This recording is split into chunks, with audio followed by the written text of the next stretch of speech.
Ang pananampalataya ay isang mahalagang bahagi ng buhay ng maraming tao dahil nagbibigay ito ng gabay, pag-asa, at lakas sa kanilang araw-araw na pamumuhay. Narito ang ilang mga dahilan kung bakit mahalaga ang pananampalataya sa tao. 1. Gabay at direksyon. Ang pananampalataya ay nagbibigay ng gabay at direksyon sa tao sa kanilang mga desisyon at kilos. Ito ay nagbibigay ng mga prinsipyo at halaga na nagtuturo kung ano ang tama at mali. 2. Pag-asa. Sa mga panahon ng pagsubok at kagipitan, ang pananampalataya ay nagbibigay ng pag-asa sa tao.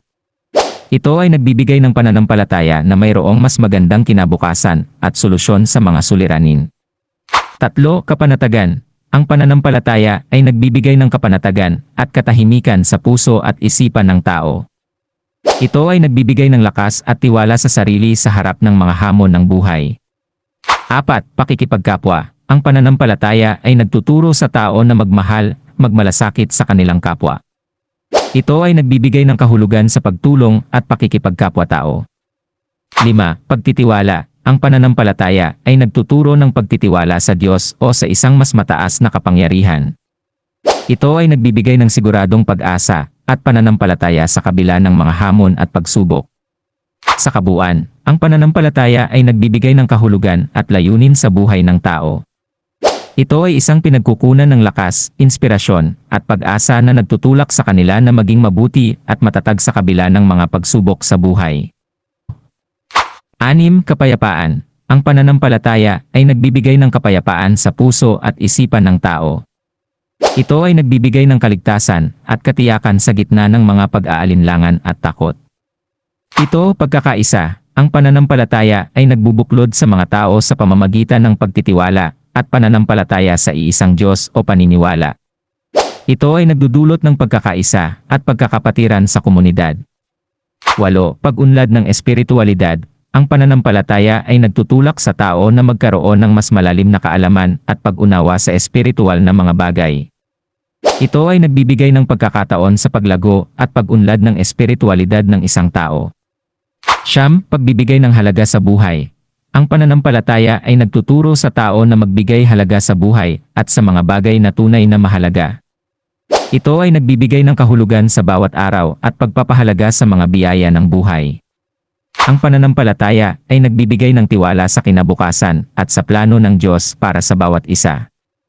Ito ay nagbibigay ng pananampalataya na mayroong layunin at kahulugan ang bawat pangyayari sa buhay.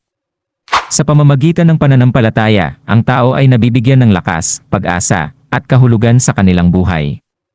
Ito ay isang pundasyon ng pag-asa at nagtutulak sa kanila na harapin ang mga hamon ng buhay ng may tapang at determinasyon. 11. Pagtanggap at pagpapatawad.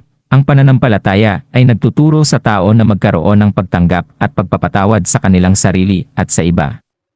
Ito ay nagbibigay ng kapayapaan sa puso at nagbubukas ng pintuan para sa pagbabago at pagpapatawad. 12. Pagiging responsable. Ang pananampalataya ay nagtuturo sa tao na maging responsable sa kanilang mga gawain at desisyon. Ito ay nagbibigay ng kagustuhan na maging mabuti at makatulong sa iba. 13. Pagtitiwala sa sarili. Ang pananampalataya ay nagbibigay ng pagtitiwala sa sarili sa pamamagitan ng paniniwala sa sariling kakayahan at halaga bilang isang tao. Ito ay nagbibigay ng lakas ng loob at determinasyon sa bawat isa. 14. Pagpapahalaga sa kalikasan. Ang pananampalataya ay nagtuturo sa tao na magkaroon ng respeto at pagmamahal sa kalikasan at sa likas na yaman ng mundo. Ito ay nagbibigay ng kamalayan sa pangangalaga sa kalikasan para sa susunod na henerasyon. 15. Pagtangkilik sa katarungan. Ang pananampalataya ay nagtuturo sa tao na ipaglaban ang katarungan at pagkakapantay-pantay para sa lahat. Ito ay nagbibigay ng inspirasyon na labanan ang mga pang-aapi at pang-aabuso sa lipunan. 16. Pagtitiwala sa pagbabago. Ang pananampalataya ay nagbibigay ng pag-asa at pagtitiwala sa posibilidad ng pagbabago at pag-unlad sa buhay ng tao.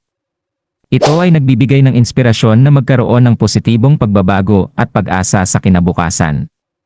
17. Pagpapalakas ng ugnayan. Ang pananampalataya ay nagbubuklod sa mga tao at nagpapalakas ng ugnayan sa pamamagitan ng pakikisama at pagtutulungan. Ito ay nagbibigay ng pagkakataon na maging bahagi ng isang komunidad na nagmamahalan at nagtutulungan. 18. Pagtangkilik sa sining at kultura. Ang pananampalataya ay nagtuturo sa tao na magkaroon ng pagpapahalaga sa sining at kultura ng kanilang lipunan. Ito ay nagbibigay ng kamalayan sa kahalagahan ng tradisyon at kasaysayan ng kanilang kultura. 19. Pagpapalakas ng pamilya. Ang pananampalataya ay nagbibigay ng pundasyon at lakas sa pamilya. Ito ay nagtuturo sa pagmamahalan, pagtitiwala, at pagtutulungan sa loob ng pamilya upang maging matatag at masaya ang kanilang samahan. 20. Pagtulong sa kapwa. Ang pananampalataya ay nagtuturo sa tao na maging mapagkawanggawa at magbigay tulong sa mga nangangailangan. Ito ay nagbibigay ng kagalakan at kasiyahan sa pagtulong sa kapwa at pagiging instrumento ng pagmamahal at kalinga. Sa huli, ang pananampalataya ay isang pundasyon ng pag-asa, pagmamahal, at pagtitiwala na nagbibigay ng kahulugan at layunin sa buhay ng tao.